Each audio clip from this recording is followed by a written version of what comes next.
All right, hi guys. My name is Lizzie Merrill and I'm here from Ignitia, and we are a tropical weather forecasting company.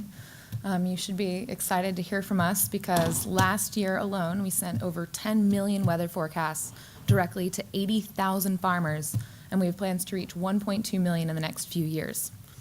So, I want you to take a step back for a second though. You're making plans for the weekend, and you go online to check the weather, but Google tells you that it's going to look like this. So you're annoyed, but you change your plans and you do something inside. But instead now, I want you to imagine that you are a Shai, a small-scale farmer in West Africa. You grow food just enough for yourself and your family, and you need to plan for the upcoming season.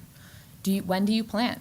Do you have to spend more on the drought-resistant seeds, or can you buy the less expensive ones? Well, it turns out that farmers like Ashai suffer from a lack of ability to predict the weather. In a region like sub-Saharan Africa, where 96% of the agriculture is rain-fed, this means that weather forecasts are crucial. In fact, studies have shown that up to 20 to 80% of yield loss is determined by the weather, as opposed to things like pests, disease, and weeds, which only account for about 15% of yield loss. And for a region like this, where small-scale farming is 70% of the food production and between 60 and 90% of the labor force, having access to weather forecasts is absolutely critical.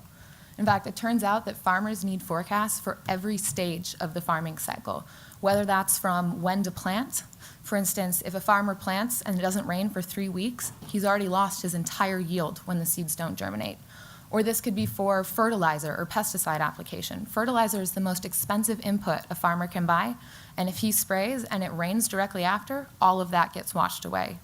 And this actually lasts all the way till harvest, where for crops like cocoa, cotton, and corn, it needs to dry before storage. If there's unexpected or late rains, it significantly decreases quality. This happened just last year in Mali, where late rains destroyed a significant portion of the cotton crop.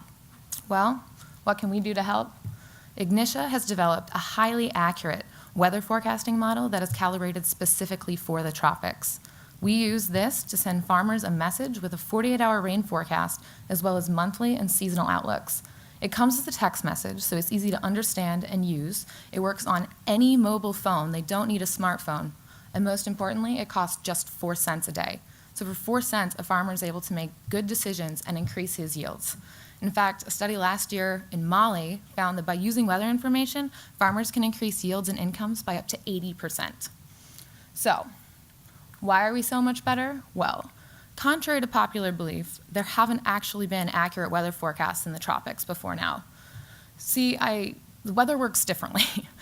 You'll see that, like, for storms in North America and Europe, there's temperature and pressure differences that cause storms that are thousands of kilometers across. But weather in the tropics, 99% of that is determined by convective processes, which is not something that we're familiar with here. So that means that storms happen on a much smaller scale and a much, much more rapid time frame. And to sort of give you an example of the way the forecasts work, I'm going to compare ours to BBC.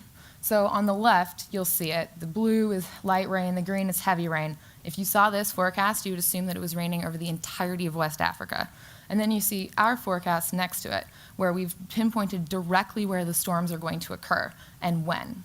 48 hours later, I'm sure you can see that ours was a lot more accurate. Well, it turns out that our forecasts are actually 84% accurate for the region, and this is compared to the 39% that global models like the Met Office that provides weather for BBC can predict. Well, we want to use these forecasts to reach 100 million farmers in West Africa alone. In the next 3 years, we plan on expanding into 6 markets and reaching 1.2 million farmers. We do this through strategic partnerships with telecommunications companies who provide the infrastructure and the subscribers that we need to reach without us needing boots on the ground. We also partner with NGOs and development agencies using these channels to both reach farmers and improve their climate-resilient products. Next, we do our own marketing initiatives using things like bulk SMS and the radio to reach these farmers. And so we plan that it's not going to be difficult to reach these 1.2 million farmers.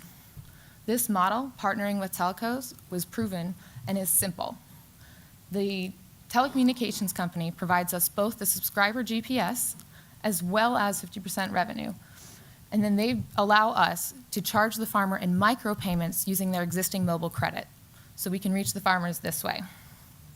And this worked out really well in Ghana last year. We reached over 80,000 subscribers in a single season, and most impressively, we had less than 3% churn.